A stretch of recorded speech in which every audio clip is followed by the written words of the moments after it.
శాసనమండలిలో chairman సహా YCP సభ్యుల పట్ల కూటమి ప్రభుత్వం వ్యవహరిస్తున్న తీరును వైసీపీ ఎమ్మెల్సీ బొత్స సత్యనారాయణ ఖండించారు. శాసనమండలిలో చైర్మన్ సహా వైసీపీ సభ్యుల పట్ల కూటమి ప్రభుత్వం వ్యవహరిస్తున్న తీరును వైసీపీ ఎమ్మెల్సీ బొత్స సత్యనారాయణ ఖండించారు. ఎమ్మెల్యేలు, ఎమ్మెల్సీల క్రీడా పోటీల్లో మండలి చైర్మన్పై వివక్ష చూపించారన్నారు. సీఎం, స్పీకర్ ఫోటోలు వేసి మండలి చైర్మన్ ఫోటో వేయకుండా ప్రోటోకాల్ ఉల్లంఘించారని ధ్వజమెత్తారు. వ్యక్తిగతంగా మండలి చైర్మన్ను కించపరచడం సబబు కాదన్నారు.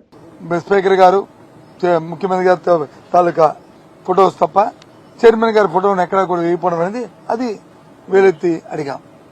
అధికారుల మీద చర్య తీసుకోమన్నాం.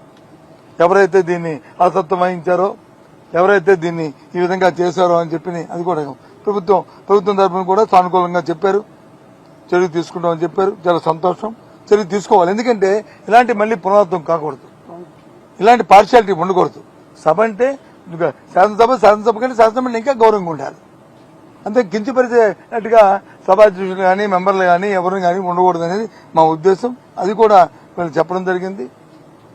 ఏమైనప్పటికీ కూడా సభలో ప్రశ్నోత్తరాల్లో కానీ లేకపోతే చెప్తున్నది కానీ అధికార దురంతో వచ్చి వారు పెడుతున్న అహంకారపూరితమైన వారితో సమాధానాలు కానీ ఒక అడిగిన ప్రశ్నకు వచ్చి సరైన సమాధానం కానీ అటు నుంచి రాకపోవడం అనేది చాలా శోచనీయం, చాలా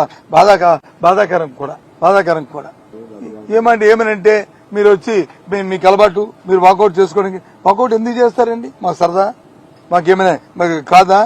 మేము కూర్చున్న తర్వాత, మేము మాట్లాడిన తర్వాత, చైర్మన్ గారు వచ్చి రూలింగ్ ఇచ్చిన తర్వాత, చైర్మన్ గారు వచ్చి బిల్ పాస్ అయిన తర్వాత మళ్ళీ సభ్యులు మాట్లాడితే మళ్ళీ కూర్చుంటే దానికి విలువ ఉందండి, దానికి ఆలోచన ఏముందండి?